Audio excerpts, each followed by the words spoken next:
חבר'ה, היום אתה יושב מול הטלוויזיה, הורגים אותנו מהפרסומות. הנה, אני ישבתי השבוע, זמזמתי בשלט, ראיתי שפרסומת קטנה וחמודה של פמפרס יש כמעט בכל הערוצים. פמפרס בערוץ מרוקו. פמפרס, ווילי ווילי ווילי. ولا الوليد برفسر والو عامل له بامبرز على ديالو ما يزرى له والو.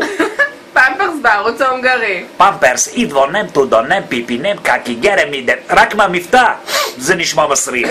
פמפרס בערוץ הגרמני שנשמע כמו סרט כחול. Pampers, ja. Pampers, das ist gut, ja. Pampers, das ist gut für die kleine große Strungule. פמפרס בערוץ הפלסטיני בעזה. الحقوني الحقوني الولد بل في الشروال. إذا الولد بل في الشروال هديله بامبرز على تيزو وقولي يا سلام. פמפרס בערוץ הרוסי. Мама, я пью и писю. Дорогие друзья, если маленький ребенок писит и какит, наденьте титулы памперс, это будет хорошо. Спасибо.